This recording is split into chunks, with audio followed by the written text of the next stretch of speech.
ব্রিগেডে প্রধানমন্ত্রী নরেন্দ্র মোদীর জনসভা রয়েছে। আর দক্ষিণেশ্বর মন্দিরের আদলে সেজে উঠেছে মোদীর ব্রিগেড মঞ্চ। মঞ্চের দুপাশে তুলে ধরা হবে বাংলার ঐতিহ্য সংস্কৃতি। টেরাকোটা পট সহ মঞ্চে বাংলার শিল্পকর্মের ছোঁয়া।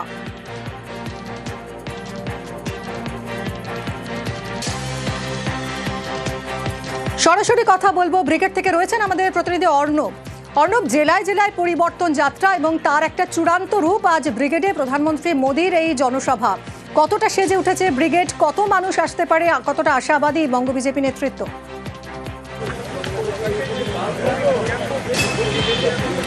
2014 সাল থেকে দেশের প্রধানমন্ত্রীর নাম নরেন্দ্র মোদী হওয়ার পর থেকে আমাদের রাজ্যে যতগুলি প্রধানমন্ত্রী নরেন্দ্র মোদীর সভা হয়েছে তার মধ্যে সব থেকে বেশি সুসজ্জিত এবং একই সঙ্গে সাংগঠনিকভাবে প্রস্তুতি নিয়ে এই প্রথম একটা সম্পূর্ণ ব্রিগেড দেখতে যাচ্ছে গেরুয়া শিবির। এবং যেভাবে প্রস্তুতি নেওয়া হয়েছে এবং কার্যত একটা হাইটেক ব্যবস্থাপনা। এবং আমি যেখানে রয়েছি একেবারে যেটা রাজনৈতিক যে সভা হবে, যেখানে দুপুর 1টা নাগাদ বক্তব্য রাখবেন নরেন্দ্র মোদী, তার সামনে তুমি যেমনটা একটু আগেই বলছিলে দর্শকদের, সেই দক্ষিণেশ্বর মন্দিরের আদলে পুরো ছোঁয়া রয়েছে। কার্যত বাঙালিয়ানাকে কোথাও একটা ছুঁয়ে যাওয়া বা বাঙালির মন পাওয়ার এই মঞ্চ থেকে চেষ্টা।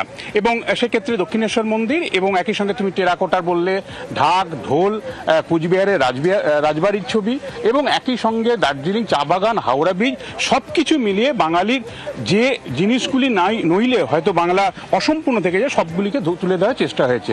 দুটি মঞ্চ রয়েছে, একদিকে রাজনৈতিক মঞ্চ আমি বললাম, তার ঠিক পাশে অর্থাৎ রাজনৈতিক মঞ্চের পাশেই রয়েছে সরকারি যে সভা, যেখানে প্রধানমন্ত্রী নরেন্দ্র মোদী বেশ কিছু কর্মসূচি ঘোষণা করবেন এবং সেই কাজ শেষ করার পরই এই রাজনৈতিক সভায় তিনি আসবেন।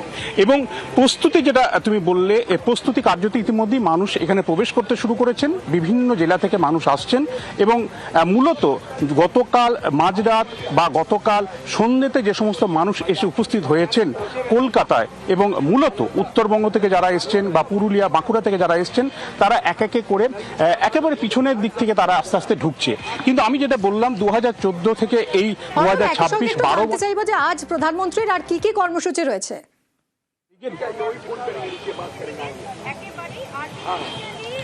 দেখো, এই সরকারি সভা, সেখান থেকে বেশ কিছু প্রকল্পের তিনি ঘোষণা করবেন এবং বেশ কিছু প্রকল্পের তিনি শিলান্যাস এখান থেকেই করবেন। এর পাশাপাশি তিনি রাজনৈতিক বার্তা দেবেন।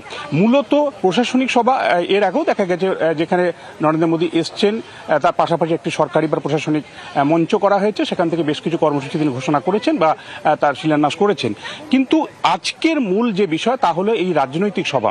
কারণ 5 দিন ধরে রাজ্য জুড়ে তাদের 9টা মূল যে ডিভিশন, সেই ডিভিশন থেকে মূলত 4টে বা 5টা লোকসভা থেকে তারা যে পরিবর্তন যাত্রা করেছিল এবং এক একটা ডিভিশনে এক একজন রাজ্য নেতা দায়িত্বে ছিলেন, সেই পরিবর্তন যাত্রা শেষে আজকের এই ব্রিগেড কার্যত এই প্রথমবার ভোট শুরুর আগেই প্রধানমন্ত্রী নরেন্দ্র মোদী আগেই বঙ্গে আসছেন। প্রধানমন্ত্রী কি বার্তা দেন আজ ব্রিগেডের মঞ্চ থেকে, সেদিকেই তাকিয়ে রয়েছেন বিজেপি কর্মী সমর্থকরা।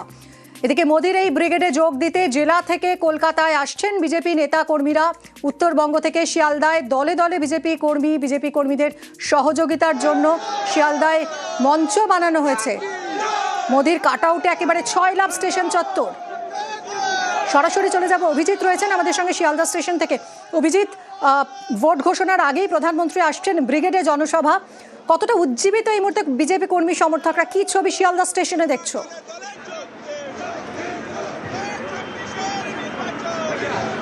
মিমি, গতকাল রাত থেকে শিয়ালদা স্টেশনে বিজেপির কর্মী সমর্থকরা তারা ভিড় জমিয়েছেন এবং আজকে সকালবেলাও উত্তরবঙ্গ থেকে যে কটা ট্রেন আসছে প্রত্যেকটা ট্রেন সেখান থেকে বিজেপির কর্মী সমর্থকরা। এবং নিঃসন্দেহে 2026-এর বিধানসভা ভোটের আগে আজকের এই ব্রিগেড সমাবেশ একটা অগ্নি পরীক্ষা হিসাবেই দেখছেন বিজেপির কর্মী সমর্থকরা। এবং নেতৃত্ব যদি বলা যেতে পারে যে উত্তরবঙ্গের জলপাইগুড়ি, কোচবিহার, দার্জিলিং, আলিপুরদুয়ারের যেমন কর্মী সমর্থকরা আসছেন, তেমনভাবেই মালদা, মুর্শিদাবাদের কর্মী সমর্থকরা আসছেন। এবং ছোট ছোট মিছিলে করে তারা সকালবেলা থেকেই এসে এখান থেকে ছোট ছোট মিছিল করে একদম সরাসরি ব্রিগেডের উদ্দেশ্যে যাচ্ছেন। আমার সঙ্গে এখানকার বিজেপির যারা স্বেচ্ছাসেবীরা রয়েছেন তাদের সঙ্গে কথা। আপনার নাম? আমার নাম শিল্পী। অভিজিৎ, বুঝতেই পারছি ইতিমধ্যেই দলে দলে বিজেপি কর্মী সমর্থকরা তারা আসতে শুরু করেছেন। সকাল থেকে উত্তরবঙ্গের একের পর এক ট্রেন আসছে এবং সেই ট্রেনে করেই বিজেপি কর্মী সমর্থকরা তারা এসেছেন প্রধানমন্ত্রীর সভায় যোগ দেবেন। কি বার্তা দেন তা জানতেই এই মুহূর্তে মুখিয়ে রয়েছেন বিজেপি কর্মী সমর্থকরা। শিয়ালদা স্টেশনের ছবি আপনাদের দেখালাম, এরপর কাটোয়া স্টেশনের ছবি দেখাবো। কাটোয়া স্টেশনে দেখুন বিজেপি কর্মী সমর্থকরা তারা আসছেন যোগ দিতে প্রধানমন্ত্রীর সভায়।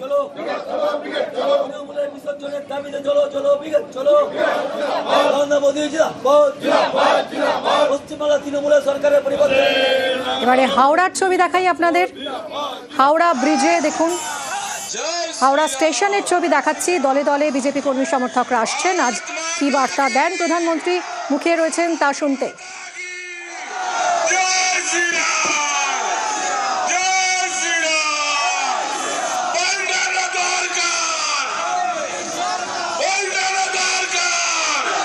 আর এবার দেখাবো দুর্গাপুর স্টেশনের ছবি।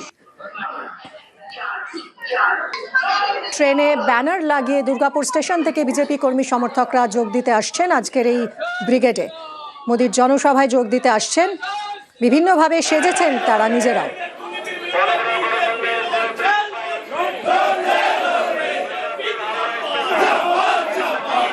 রান্নার গ্যাসের আকাল আর সেই আঁচ এবার রাইটার্স বিল্ডিং এর ক্যান্টিনে। বাণিজ্যিক গ্যাস অমিল, বন্ধের মুখে ক্যান্টিন। মেনুতে কাটছাট করে চলছে রাইটার্সের ক্যান্টিন।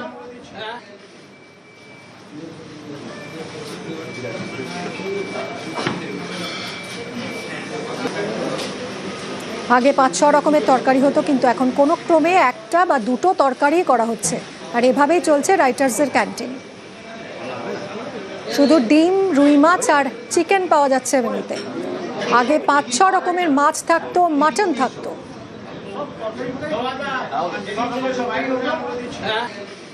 কি পরিস্থিতি দাদা?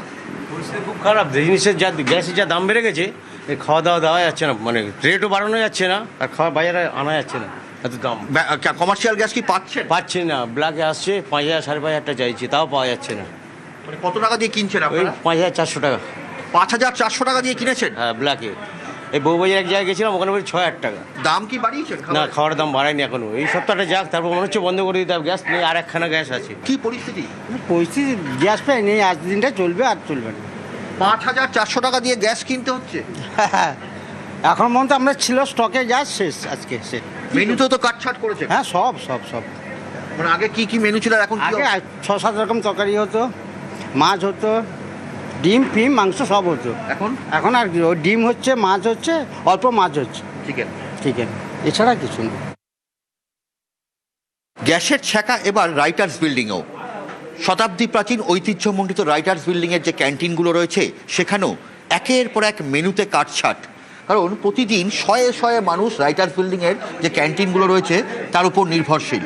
আর সেই ক্যান্টিনে এখন বিভিন্ন ক্যান্টিনগুলোতে, যেখানে আগে 8 থেকে 10 রকমের তরকারি বা সবজি হতো, সেখানে এখন কমে 1 থেকে 2 রকমের তরকারি বা সবজি হয়ে গেছে। এমনকি যেখানে খাসির মাংস বহু মানুষেরই এখানে পছন্দের জিনিস ছিল খাসির মাংস, সেই খাসির মাংস এখন মেনুতে নেই। শুধুমাত্র চিকেন বা মুরগির মাংস আর শুধু রুই বা কাতলাই করা হচ্ছে। কারণ যেভাবে কমার্শিয়াল গ্যাস প্রায় পাওয়াই যাচ্ছে না।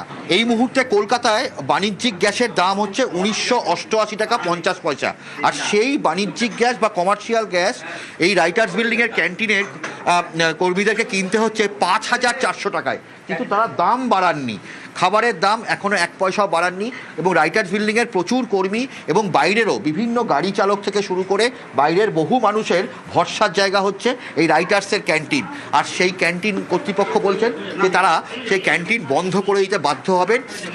ইতিমধ্যেই তারা প্রচুর মেনু কমিয়ে দিয়েছেন, কিন্তু এবার ক্যান্টিনে বন্ধ করে দিতে বাধ্য হবেন। কারণ যা দাম হয়েছে সেই দাম দিয়ে আর ক্যান্টিন চালানো যায় না। ক্যামেরায় সুমন বোসের সঙ্গে অভিজিৎ চন্দ, নিউজ 18 বাংলা, কলকাতা। গ্যাসের আঁচে আশঙ্কায় রয়েছেন স্বর্ণশিল্পীরাও। মিলছে না বাণিজ্যিক গ্যাস, মজুদ সিলিন্ডার শেষ হলে কি হবে, দুশ্চিন্তায় বউবাজারের স্বর্ণশিল্পীরা। একের দাম বৃদ্ধি, তার উপর গ্যাসের আকাল। গয়না তৈরির ব্যবসা বন্ধ হওয়ার আশঙ্কা করছেন তারা। বিশ্বজিতের সঙ্গে আরো কথা বলবো। বিশ্বজিৎ, কতটা সমস্যার মধ্যে দিয়ে যেতে হচ্ছে এই স্বর্ণশিল্পীদের, কি ভাবছেন তারা? দেখো, স্বর্ণশিল্পীরা একটা আশঙ্কায় ভুগছেন, কারণ এই মুহূর্তে সংকট ততটা গভীর না হলেও সংকট শিওরে, কারণ তাদের গ্যাস শেষ হয়ে আসছে। এরপর বাণিজ্যিক গ্যাস বাজারে অপ্রতুল, অর্থাৎ যুদ্ধ চললে বাণিজ্যিক গ্যাস পাওয়া যাবে না। সেক্ষেত্রে বিকল্প কি ব্যবস্থা হবে সেই নিয়েই তারা আশঙ্কায় রয়েছেন। অনেকেরই ছোট ছোট যে সমস্ত কারখানা রয়েছে বউবাজারে স্বর্ণশিল্পীদের, তাদের গ্যাস অর্থাৎ বাণিজ্যিক গ্যাস ব্যবহার করা হয় এই সোনার গহনা তৈরি করতে। আর সেখানে অল্প পরিমাণে লাগলেও সেই গ্যাস ছাড়া এই এখন আর এই স্বর্ণশিল্পীরা কাজ করতে পারেন না। কারণ আগে একটা সময় ছিল যখন মোমে এই কাজ করা হতো, ফু দিয়ে সেই আগুনের শিখা স্বর্ণ শিল্পীরা কাজ করতেন। কিন্তু এখন ছোট ছোট পোর্টেবল গ্যাস রয়েছে যেমন, তেমনি এই বড় এলপিজি সিলিন্ডার থেকে গ্যাস নিয়ে এই কাজ করা হয়। কিন্তু সেই শিল্পীরা আশঙ্কায় যে এই গ্যাস সরবরাহ যদি স্বাভাবিক না হয় দু একদিনের মধ্যে, তাহলে তাদের এই গ্যাস শেষ হলে কি করবেন, কোথায় যাবেন, সেই আশঙ্কাতেই তারা ভুগছেন। তাদের ঝাঁক বন্ধ করে দিতে হবে, অর্থাৎ স্বর্ণ শিল্পীদের প্রহর গুনছেন স্বর্ণশিল্পীরা। বিশ্বজিৎ, ধন্যবাদ। এক সময় আমরা মোমে কাজ করেছি, রেলি তেলে কাজ করেছি, এখন আমাদের এই গ্যাসই কিন্তু সম্পূর্ণ নির্ভরশীল। কিন্তু এই গ্যাসে আজকে দেখুন এই ছোট ছোট ট্যাঙ্কিগুলো দিয়ে আজকে আমরা কাজ করে থাকি, এবং এই ধরনের ট্যাঙ্কিগুলো আমরা নিচ্ছিলাম 45 টাকা 50 টাকা, সেই ট্যাঙ্কিগুলো এখন আমাদের 80 টাকা 100 টাকা পর্যন্ত আমাদেরকে ডিমান্ড করছে। এই অবস্থা যদি হয় আগামী দিনে আরো কি হবে জানি না, কিন্তু আমাদের কাছে এটাই আতঙ্ক মনে হচ্ছে যে এই গ্যাসটা যদি আমরা কালকে না পাই, কালকে আমাদের এই কাজটা আমাদের বন্ধ হয়ে যাবে। পুরো গ্যাসের উপর সব নির্ভরশীল। আমাদের কয়লাতে কাজ চলবে না। এখনকার যারা নতুন জেনারেশন কারিগররা আছে তারা সেই আর অভ্যেসে নেই। বোম বন্ধ হয়ে গেছে বলে মোমের কাজটা আর অ্যাভেলেবেল নেই। মানে যেই কাজটা আমাদের 1 ঘন্টায় হতো সেই কাজটা এখন 8 ঘন্টায় লাগবে, ঝাঁপ প্রায় বন্ধ হয়ে যাবে। বাণিজ্যিক গ্যাসের আকাল শিলিগুড়িতে, তাই চালু কাঠ কয়লার উনুন। রান্নায় বেশি সময় লাগছে, বাড়ছে খরচও। মেনু কাটছাট করেই তাই পরিস্থিতি সামাল দেওয়ার চেষ্টা। শিলিগুড়িতে দুশ্চিন্তায় রেস্তোরাঁ মালিকরা। স্টাফকে খাওয়া দিতে পারছি না, ওদের খাওয়ার জন্য প্রবলেম হচ্ছে। গ্যাস নাই, কিভাবে অল্টারনেট করবে। ক্লায়েন্টকে মেনু কমিয়ে দিচ্ছে ওরা, তারপরে ক্লায়েন্টকে খাওয়া দিতে পারছে না। ক্লায়েন্ট উল্টা রেগেই যাচ্ছে, যাদের একটা কম্বিনেশন থাকে খাওয়া ওটা দিতে পারছে না, লিমিটেড মেনু। একটা গ্যাসের যাদের কাজ করার হ্যাবিট আছে ওদেরকে সাডেনলি অন্য যদি চারকোল বা লাকড়িতে দেওয়া যায়, ওরা জানে না, ওরা প্র্যাকটিস নাই ওদের, তো ওদের দ্বারাও বহুত অসুবিধা হচ্ছে। তো অনেকই প্রবলেম চলতেছে। এবারে আমি একটাই আছে কি আমরা কিভাবে এখন সার্ভাইভাল স্ট্র্যাটেজি আপনাচ্ছি, কিভাবে সার্ভাইভ করব।